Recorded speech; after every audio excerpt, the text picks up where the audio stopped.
बच्चों, आप सभी को अलंकार 8 लाइन की कविता में बताया गया था।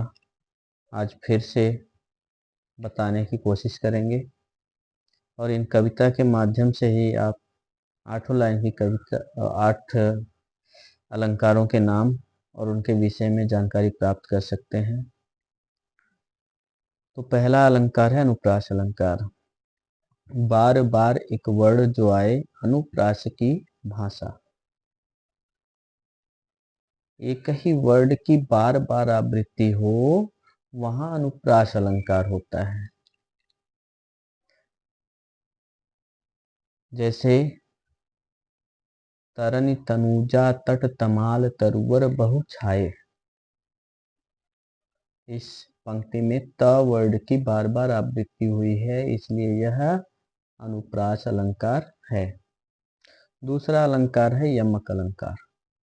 इस अलंकार में एक ही शब्द के 2 बार आवृत्ति होती है। एक ही शब्द की 2 बार आवृत्ति होती है। इस पंक्ति को हम पढ़ते हैं और यमक में जोड़ा आकर अलग अर्थ दर्शाता। एक ही शब्द की 2 बार आवृत्ति होती है, किंतु दोनों के अर्थ अलग अलग होते हैं। जैसे कनक कनक ते सौगुनी माँ दकता अधिकाय। कनक कनक, एक कनक का अर्थ होता है सोना और दूसरे कनक का अर्थ होता है धतूरा। तीसरी लाइन है रूपक अलंकार। चरण कमल एक रूप मानकर रूपक की परिभाषा। चरण कमल एक रूप मानकर रूपक की परिभाषा। जब हम 2 वस्तुओं को एक रूप में मान लेते हैं, एक जैसी मान लेते हैं, वहां रूपक अलंकार होता है। इसका उदाहरण है चरण कमल बंदो हरिराई। अगला है सा से सी सम सरिस मान लो उपमा जी की आशा।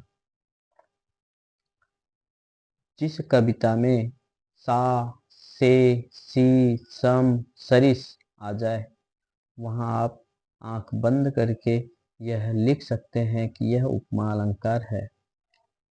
मणि खोई भुजंग सी जननी फंसा पटक रही थी शीश। अंधी आज बनाकर मुझको किया न्याय तुमने जगदीश। मणि खोई भुजंग सी जननी, यहाँ सी आया ना।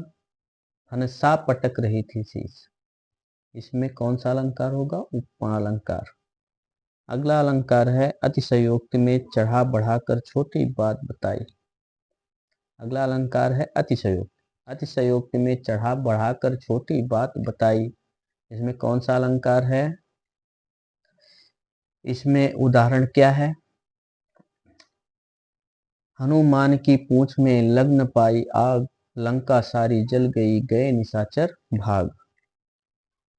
अगला अलंकार है बेटा श्लेष अलंकार। और श्लेष में एक शब्द के अर्थ अनेकों भाई। और श्लेष में एक शब्द के अर्थ अनेकों भाई।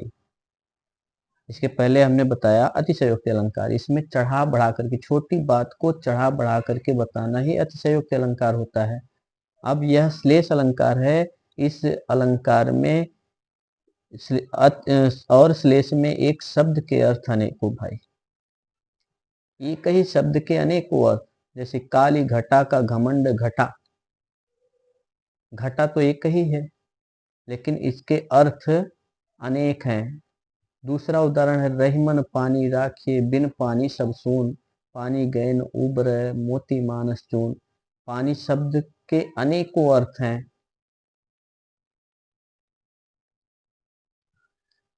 अगला अलंकार है उत्प्रेक्षा अलंकार। जिस कविता में मनु मानो जनु जानो ये शब्द आ जाए तो वहां उत्प्रेक्षा अलंकार होता है। मनुआतप वारन तीर को सिमट सबय छाये रहत। ये उत्प्रेक्षा अलंकार है।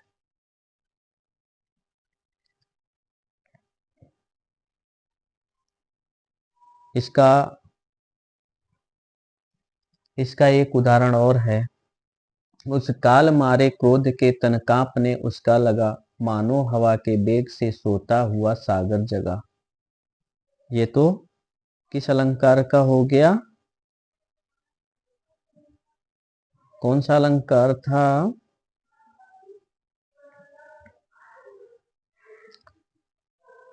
उत्प्रेक्षा अलंकार। अब अंतिम अलंकार है भ्रांतिमान अलंकार। भ्रांतिमान अलंकार की जो लाइन है, दो चीजों में भ्रम पैदा हो भ्रांतिमान पहचानो। दो चीजों में जब भ्रम पैदा हो जाए तो वहां समझ लो भ्रांतिमान अलंकार है। यहाँ उहाँ दुई बालक देखा, मति भ्रम मोर की आन विशेखा। मैंने यहाँ वहां दो बालक देखा, ये मेरी दुर्बुद्धि है, मति मारी गई है, या कोई दूसरा कारण है, तो यह हो गया भ्रांतिमान अलंकार। हमें उम्मीद है कि आप सभी लोगों को अलंकार इन 8 पंक्तियों में बहुत बढ़िया तैयारी कर लेंगे इन 8 पंक्तियों से। धन्यवाद।